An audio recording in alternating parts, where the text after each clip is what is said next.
ഇന്നത്തെ നമ്മുടെ റെസിപ്പി വെറൈറ്റിയായ ഒരു സോയ ചങ്ക്സ് പെപ്പർ ഫ്രൈ ആണ്. ഗീ റൈസിനും ചപ്പാത്തിയും ഒക്കെ നല്ലൊരു സൈഡ് ഡിഷാണ്. എല്ലാവർക്കും ദേവീസ് കറി വേൾഡിൻ്റെ പുതിയൊരു വീഡിയോയിലേക്ക് സ്വാഗതം. അപ്പോൾ നമുക്ക് ഇന്നത്തെ റെസിപ്പി നോക്കാം. അതിനുവേണ്ടി 1 കപ്പ് സോയ ചങ്ക്സ് എടുത്തിട്ടുണ്ട്. ഇത് നമുക്കൊന്ന് വേവിച്ചെടുക്കണം. ഉപ്പും മഞ്ഞളിട്ട് 8 മിനിറ്റ് സമയം ഞാൻ വേവിച്ചെടുത്തതാണ്. അതിന് ശേഷം നമുക്കിതൊന്ന് രണ്ടായി മുറിച്ചെടുക്കണം. നമ്മൾ ഈ വേവിച്ചതിന് ശേഷം അത് പിഴിഞ്ഞതിൻ്റെ വെള്ളമൊക്കെ കളഞ്ഞിട്ട് വേണം എടുക്കാൻ. ഇപ്പോൾ ഇതാ ഞാൻ രണ്ടായി മുറിച്ചെടുത്തിട്ടുണ്ട്. ഇനി ഇതിന് വേണ്ടുന്ന മസാല നമുക്ക് റെഡിയാക്കി എടുക്കാം.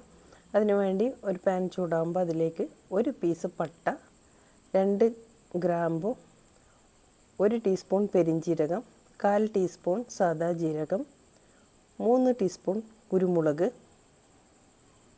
പിന്നെ വേണ്ടത് മല്ലിയാണ്, കൊത്തമല്ലി.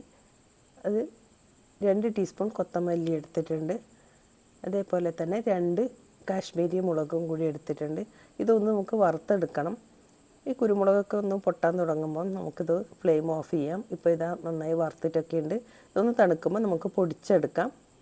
ഇനി ഒരു പാനിലേക്ക് വെളിച്ചെണ്ണ ഒഴിച്ചു കൊടുക്കുന്നുണ്ട്. വെളിച്ചെണ്ണ ചൂടാകുമ്പം അതിലേക്ക് ഒരു വലിയൊരു സവാള ചെറുതായി കൊത്തി അരിഞ്ഞതും, ഇഞ്ചി വെളുത്തുള്ളി പേസ്റ്റ് 1 ടീസ്പൂൺ ഇത്രയിട്ട് നമുക്ക് ഒന്ന് വഴറ്റിയെടുക്കണം. സവാള ബ്രൗൺ കളറൊന്നും ആവണ്ട, ഒന്ന് വഴണ്ട് കിട്ടിയാൽ മാത്രം മതി. ഇനി നമുക്കിതിലേക്ക് വേണ്ടത് തക്കാളിയാണ്. ഞാൻ വലിയൊരു തക്കാളി ഇതിലേക്ക് ചേർത്ത് കൊടുക്കുന്നുണ്ട്. പിന്നെ വേണ്ടത് കറിവേപ്പില. ഇതും കൂടി ചേർത്ത് നമുക്കൊന്ന് വഴറ്റിയെടുക്കാം. ഇനി ഇതിലേക്ക് നമുക്ക് സോയ ചങ്ക്സ് കൂടി ചേർത്ത് കൊടുക്കാം. സോയ ചങ്ക്സ് ചേർത്ത് കൊടുത്ത് നമുക്കിതൊന്ന് നന്നായി ഇളക്കി യോജിപ്പിക്കാം. ഇനി നമുക്കിതിലേക്ക് നേരത്തെ നമ്മൾ വറുത്ത് വെച്ചിരിക്കുന്ന മസാല പൊടിച്ചിട്ടുണ്ടല്ലോ, ആ പൊടിച്ച മസാല കൂട്ടുകൂടി ഇതിലേക്ക് ചേർത്ത് കൊടുക്കാം. ഇനി എല്ലാം കൂടി നന്നായി ഒന്ന് യോജിക്കണം. ഈ മസാലയുടെ എരിവൊക്കെ കറക്റ്റാണ്. പിന്നെ നിങ്ങൾക്ക് കൂടുതൽ എരിവ് വേണമെന്നുണ്ടെങ്കിൽ ഇതിലേക്ക് കുറച്ച് പച്ചമുളക് കൂടി ചേർത്ത് കൊടുക്കാം. ഇനി ഞാൻ ഇതിലേക്ക് ചേർത്ത് കൊടുക്കുന്നത് ഉരുളക്കിഴങ്ങാണ്. ഞാൻ വേവിച്ച് വെച്ച ഉരുളക്കിഴങ്ങാണിത്. അതും കൂടി ഇതിലേക്ക് ചേർത്ത് കൊടുക്കുന്നുണ്ട്. അപ്പോൾ ഇനി എല്ലാം കൂടി യോജിപ്പിക്കാം. പിന്നെ ഇതിലേക്ക് നമ്മൾ നേരത്തെ സോയ ചങ്ക്സ് വേവിക്കുമ്പോൾ മാത്രമേ ഉപ്പ് ചേർത്ത് കൊടുത്തിട്ടുള്ളൂ.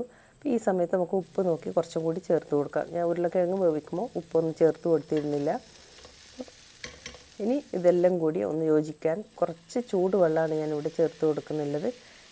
എല്ലാം കൂടി മിക്സ് ചെയ്ത് നമുക്കിതൊന്ന് മൂടി വെച്ച് ഒന്ന് ഈ വെള്ളം വറ്റുന്നത് വരെ മൂടി വെക്കാം. ഈ മസാലകളൊക്കെ ഒന്ന് ഇതിൽ പിടിച്ച് വരാൻ വേണ്ടിയാണ് കേട്ടോ. അത് നമ്മൾ ഇപ്പം ഇത് ഓൾറെഡി വെന്തതുകൊണ്ട് ഇത് വേവേണ്ട ആവശ്യമില്ല. അപ്പോൾ അതൊന്ന് മൂടി വെച്ച് നമുക്കതൊന്ന് വേവിച്ചെടുക്കാം. ഒരു 2 മിനിറ്റ് സമയം മൂടി വെച്ചാൽ മാത്രം മതി. ഇപ്പോൾ ഇതാ എല്ലാ മസാലകളും കൂടി നന്നായി യോജിച്ച് വന്നിട്ടുണ്ട്. ഇനി ഞാനിതിലേക്ക് ചേർത്ത് കൊടുക്കുന്നത് കുറച്ച് തേങ്ങാപ്പാലാണ്. ഒരു 2 ടേബിൾ സ്പൂൺ തേങ്ങാപ്പാൽ ചേർത്ത് കൊടുക്കുന്നുണ്ട്. ഈ സമയത്ത് വേണമെങ്കിൽ 2 കാഷ്നട്ട് കൂടി ഇതിൻ്റെ കൂടി അരച്ച് ചേർത്ത് കൊടുക്കാം. അത് ചേർത്ത് കൊടുത്താൽ നല്ലൊരു കൊഴുപ്പ് ഉണ്ടാവും കേട്ടോ. ഞാനിവിടെ ചേർത്തിട്ടില്ല. ഞാൻ കുറച്ച് തേങ്ങാപ്പാൽ മാത്രമാണ് കേട്ടോ ചേർത്ത് കൊടുത്തിട്ടുള്ളത്. ഇപ്പോൾ ഇതാ നമ്മുടെ നല്ലൊരു പെപ്പർ ഫ്രൈ ഇവിടെ റെഡി ആയിട്ടുണ്ട്. അപ്പോൾ നല്ലൊരു ചിക്കൻ പെപ്പർ ഫ്രൈയുടെ അതേ ടേസ്റ്റിൽ തന്നെയാണ് ഈ സോയ ചങ്ക്സ് പെപ്പർ ഫ്രൈ എനിക്ക് കിട്ടിയിട്ടുള്ളത്. അപ്പോൾ എല്ലാവരും ഉണ്ടാക്കി നോക്കണം. അപ്പോൾ നിങ്ങൾക്കൊക്കെ എൻ്റെ റെസിപ്പി ഇഷ്ടമായിട്ടുണ്ടെങ്കിൽ ഒന്ന് ലൈക്ക് ചെയ്യാനും കമൻറ്റ് ചെയ്യാനും മറക്കല്ലേ. Thank you for watching.